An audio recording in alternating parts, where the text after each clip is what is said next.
Right, both Classic Bike and Classic Motorcycle Mechanics are offering a Premier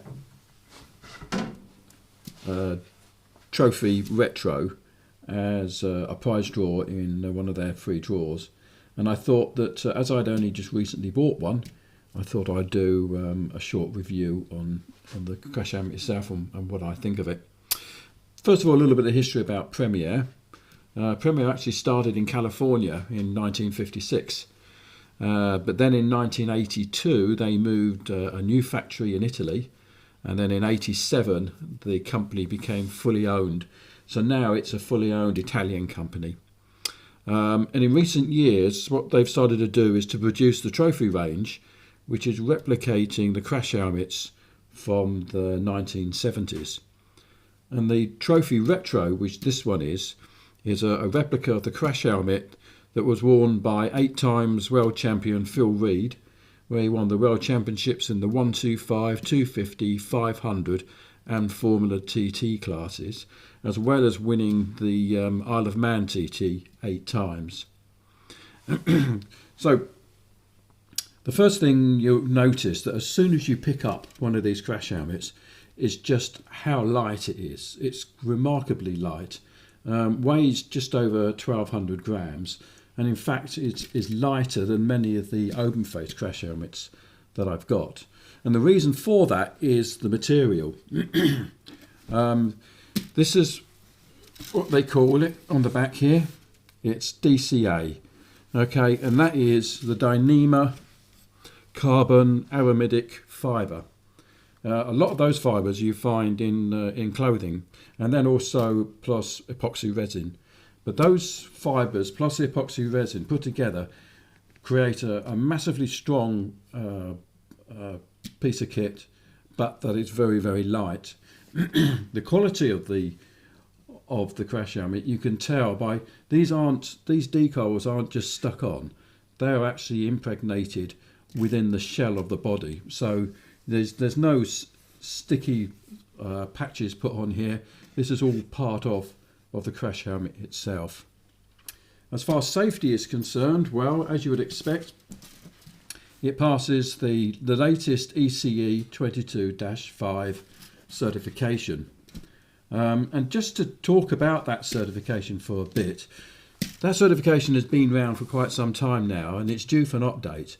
And in fact, in June of this year, a new certification is going to come out, which is ECE 22-6. And that will come out in June. And then suppliers and companies have 2 years in which to apply their crash helmet. So from that time on, suppliers can only sell the -5 certification for the next 2 years. After that, it won't be legal for roads. And just another thing about the ECE, many people, and myself as well, until I learned differently, thought that the ECE 22-5 certification was an EU certification, but it's not. It has nothing to do with the EU at all. In fact, it's a UN certification. So it's an international certification. That's why these crash helmets are legal all around the world, in the UK, throughout Europe, in the Americas. So not EU, but UN. Interestingly, although it complies to the ECE 22-05, it also does very well in the Sharp ratings, which I mentioned in my review of the Agrius, if you remember that one, which is a crash helmet which is less than 30 quid, and yet it had an extremely high safety rating.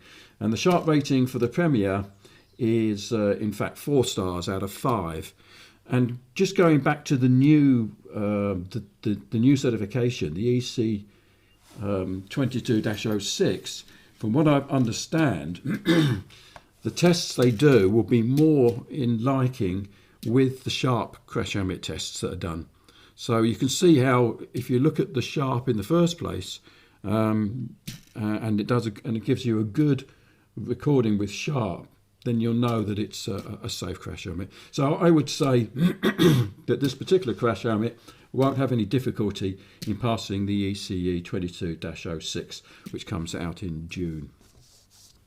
So just giving it a closer look, as I say, very, very light. The interior, all of this pops out and is washable.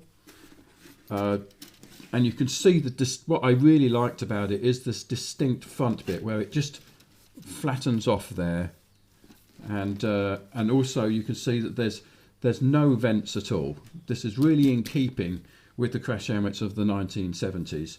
In fact, they're so close to the 1970s crash helmets that the visor is still clipped down, as you can see, with poppers either side.